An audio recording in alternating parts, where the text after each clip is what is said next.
मित्रों, उतना ही सोचो जितनी आपकी औकात हो। क्षमा चाहता हूं, आपको यह सुनने में कुछ अटपटा या फिर बुरा भी लग सकता है। नमस्कार दोस्तों, आप सभी का स्वागत है आपके अपने चैनल जीपी इंस्पायर में। आज मैं आपके लिए एक ऐसी कहानी लेकर आया हूं जो एक सरकारी स्कूल में पढ़ने वाले बच्चे की सोच को बताती है कि वह कैसे सोच सकता है। आपका ज्यादा समय न लेते हुए इस कहानी को शुरू करता हूं।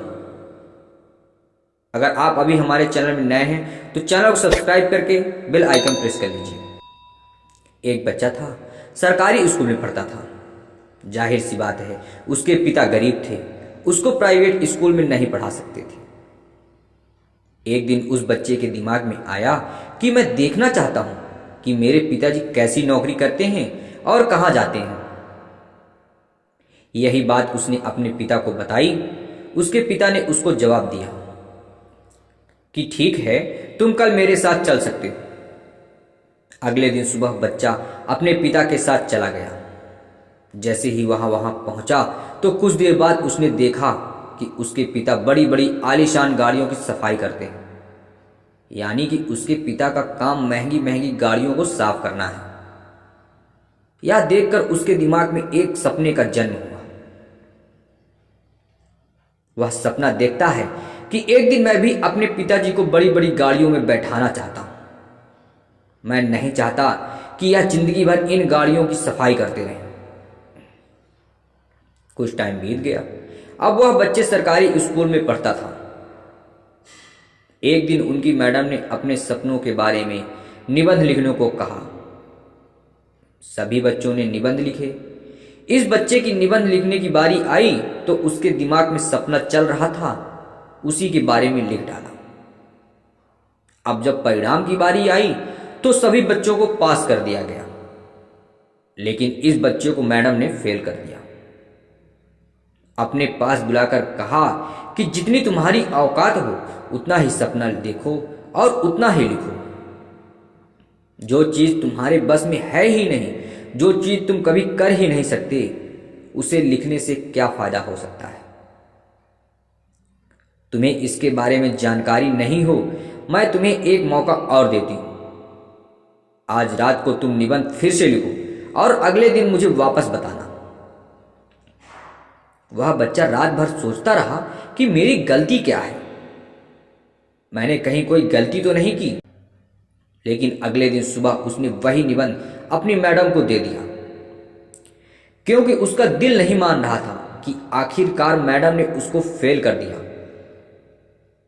और यह कहा कि अपनी औकात से बाहर निकलने की कोशिश मत करो। जितनी चादर हो उतनी ही पैर पसारो। दोस्तों, वक्त बीतता गया, साल गुजरते गए, लेकिन वक्त पलट के जरूर लौट कर आता है और समय बड़ा बलवान होता है। मित्रों, एक मोटिवेशनल स्पीच को कोई ऑर्गेनाइज कर रहा था और जहां पर जो मोटिवेशनल स्पीकर बोल रहा था वह वही लड़का था।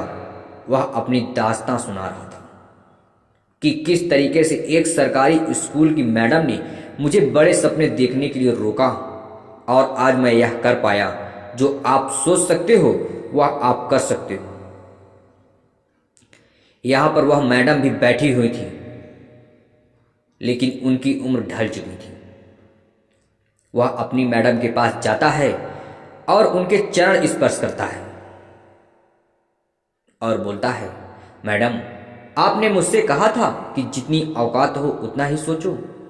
मैडम, मैं आपको बताना चाहता हूं कि आप गलत थी और मैं सही था।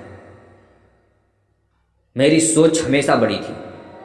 आप सोच सकते हो मित्रों कि मैडम ने क्या जवाब दिया।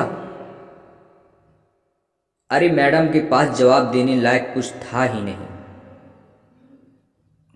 लेकिन मैडम की सोच कुएं के मेढक की जैसी थी, जिसको आसमान भी उतना ही देता है जितना कुएं के भीतर से नजर आता है। तो कुएं के मेढक जैसी सोच न रखिए मित्रों। दोस्तों, समुद्र की मछली जैसी सोच हमें रखनी चाहिए।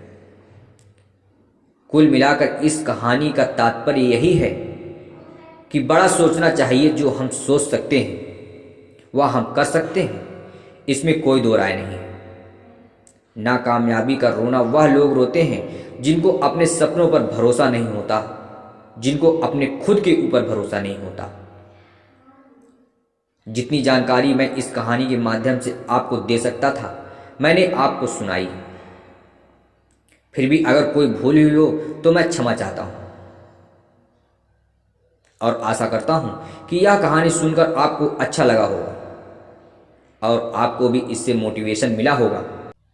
ऐसी ही कहानियों को सुनने के लिए आप हमारे चैनल को सब्सक्राइब करना ना भूलें और बेल आइकन जरूर प्रेस करें ताकि हमारी वीडियोस की सबसे पहली नोटिफिकेशन आपके मोबाइल में जाए। धन्यवाद मित्रों।